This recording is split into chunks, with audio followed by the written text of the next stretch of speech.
साथियों नमस्कार। जैसा कि आपको सभी को ज्ञात होगा कि कोई भी मोटर वाहन बिना रजिस्ट्रेशन के सड़क पर नहीं चलाया जा सकता। किंतु इसके कानूनी प्रावधान क्या हैं? क्या कभी इसके बारे में आपने विचार किया? मोटरयान अधिनियम 1988 के धारा 39 के तहत रजिस्ट्रीकरण की आवश्यकता होती है। किसी भी सार्वजनिक स्थान में अथवा किसी भी अन्य स्थान में किसी मोटरयान को कोई व्यक्ति तभी चलाएगा और कोई मोटरयान का स्वामी तभी चलवाएगा या चलाने की अनुज्ञा देगा जब वह यान यानी कि इस अध्याय 4 के अनुसार रजिस्ट्रीकृत हो तथा यान का रजिस्ट्रीकरण प्रमाण पत्र निलंबित यानी कि सस्पेंड और कैंसिल नहीं किया गया हो और यान पर रजिस्ट्रीकरण चिन्ह यानी कि नंबर प्लेट वगैरह प्रिस्क्राइब्ड मैनर में यानी कि जो रीति तय कर रखी है उस रीति से लगी हुई हो यानी कि प्रदर्शित हो। परंतु इस धारा की कोई बात ऐसी शर्तों के अधीन रहते हुए जो केंद्रीय सरकार द्वारा विहित की जाए किसी व्यवहारी के कब्जे में के मोटरयान को लागू नहीं होगी। अर्थात किसी मोटर वाहन के डीलर को यह धारा लागू नहीं होगी, उसी शर्त के साथ लागू होगी जिस शर्त के साथ केंद्रीय सरकार विहित करे यानी कि प्रिस्क्राइब करे। जो शर्तें मोटर वाहन के डीलर के लिए वाहन रखने की जो शर्तें हैं उन शर्तों के अधीन मोटर वाहन का जो डीलर है वो वाहनों को अपने पोजीशन में रख सकता है। धारा 39 का अध्ययन करने पर 3 बातें प्रमुखतः निकलकर सामने आती हैं। किसी भी सार्वजनिक स्थान में अर्थात किसी भी पब्लिक प्लेस में कोई भी मोटरयान बिना रजिस्ट्रेशन के नहीं चलाया जा सकता और न ही मोटर वाहन का स्वामी ऐसे किसी मोटर वाहन को बिना रजिस्ट्रेशन के चलाने की परमिशन भी नहीं दे सकता। और जब तक कि उसका जो रजिस्ट्रेशन का प्रमाण पत्र है वो वैलिड है तभी तक मोटर वाहन को सड़क पे या सार्वजनिक मार्ग पे चलाया जा सकता है। यदि उसका सर्टिफिकेट रजिस्ट्रेशन का निलंबित हो चुका है या रद्द हो चुका है तो भी उस मोटर वाहन को सार्वजनिक स्थान पे नहीं चलाया जा सकता। रजिस्ट्रीकरण का जो चिन्ह है अर्थात नंबर प्लेट वगैरह रजिस्ट्रीकरण के जो भी नियम के हिसाब से जो नंबर प्लेट बनी हुई होती है वो वाहन के ऊपर उचित तरीके से लगी हुई होनी चाहिए, तभी वो वाहन सार्वजनिक स्थान पर चलाया जा सकता है। अन्यथा वो वाहन सार्वजनिक स्थान पर चलाना गैर कानूनी होगा और उसके खिलाफ कानूनी कार्रवाई की जा सकती है। अब प्रश्न ये पैदा होता है कि मोटर वाहन का रजिस्ट्रीकरण कहाँ किया जाए। धारा 40 इस बारे में प्रावधान करती है।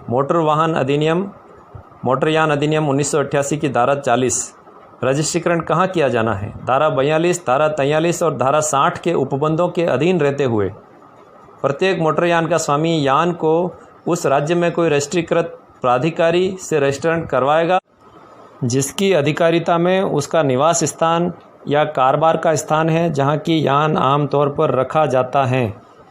The place of business where the vehicle is normally kept अर्थात वाहन साधारणतया जहाँ रखा जाता है वहाँ रजिस्टर्ड करवाया जाएगा।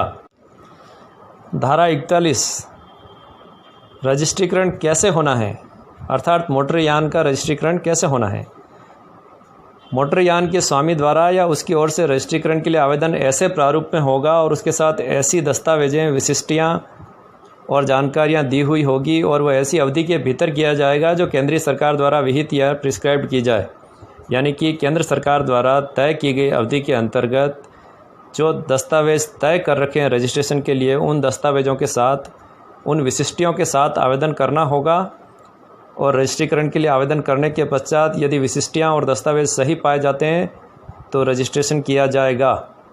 परंतु जहां मोटरयान संयुक्त रूप से एक या अधिक व्यक्तियों के स्वामित्व अधीन हैं यानी कि वाहन के एक या अधिक स्वामी हैं वहां वाहन के रजिस्ट्रीकरण के लिए आवेदन सभी स्वामियों की ओर से एक स्वामी द्वारा किया जाएगा और इस अधिनियम के प्रयोजनों के लिए ऐसे आवेदक को ऐसे मोटरयान का स्वामी समझा जाएगा। परंतु यह और कि नए मोटरयान की दशा में राज्य में रजिस्ट्रीकरण के लिए आवेदन ऐसे मोटरयान के डीलर द्वारा किया जाएगा यदि नए मोटरयान को उस राज्य में रजिस्ट्रीकृत किया जा रहा है जिसमें डीलर अवस्थित यानी सिचुएटेड हो। उपधारा 1 में निर्दिष्ट आवेदन के साथ ऐसी फीस होगी जो केंद्रीय सरकार द्वारा विहित यानी प्रिस्क्राइब्ड की जाए। रजिस्ट्रीकर्ता प्राधिकारी यानी कि रजिस्ट्रेशन जो अथॉरिटी है वो स्वामी के नाम से एक रजिस्ट्रीकरण प्रमाण पत्र ऐसे प्रारूप में देगा और उसमें ऐसी विशिष्टियाँ और जानकारी दी हुई होगी और वह ऐसी रीति में होगा जो केंद्रीय सरकार द्वारा तय की जाए। यानी केंद्र सरकार द्वारा रजिस्ट्रेशन का जो फॉर्मेट तय कर रखा है, ऐसे फॉर्मेट में रजिस्ट्रेशन सर्टिफिकेट जारी किया जाएगा और उस रीति एवं उन शर्तों एवं उन नियमों के साथ जारी किया जाएगा जैसे केंद्रीय सरकार द्वारा विहित की जाए। रजिस्ट्रीकरण के प्रमाण पत्र में सम्मिलित किए जाने के लिए अपेक्षित अन्य विशिष्टियों के अतिरिक्त मोटरयान का प्रकार, मोटरयान का डिज़ाइन, निर्माण और उपयोग को ध्यान में रखते हुए राजपत्र में अधिसूचना द्वारा जो केंद्र सरकार ने निकाल रखी है, उसमें जो विशिष्टियाँ दे रखी है वो सारी विशिष्टियाँ रजिस्ट्रेशन के प्रमाण पत्र में देनी आवश्यक होगी।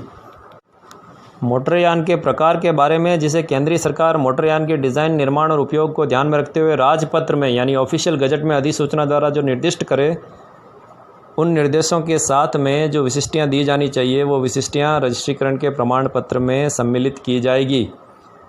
रजिस्ट्रीकर्ता प्राधिकारी उपधारा 3 में निर्दिष्ट प्रमाण पत्र की विशिष्टियाँ एक रजिस्टर में प्रविष्ट करेगा, जिसे ऐसे प्रारूप और रीति में रखा जाएगा जो केंद्रीय सरकार द्वारा विहित किया जाए। यानी रजिस्ट्रेशन की जो डिटेल है, रजिस्टर्ड वाहन की जो डिटेल है, अर्थात रजिस्ट्रेशन की जो डिटेल है जो केंद्र सरकार द्वारा तय किए गए नियम और गाइडलाइन है, उसके मुताबिक रजिस्टर्ड वाहन की डिटेल ऐसे रजिस्टर में रखी जाएगी जैसी केंद्र सरकार द्वारा तय की जाए या जो प्रिस्क्राइब्ड है।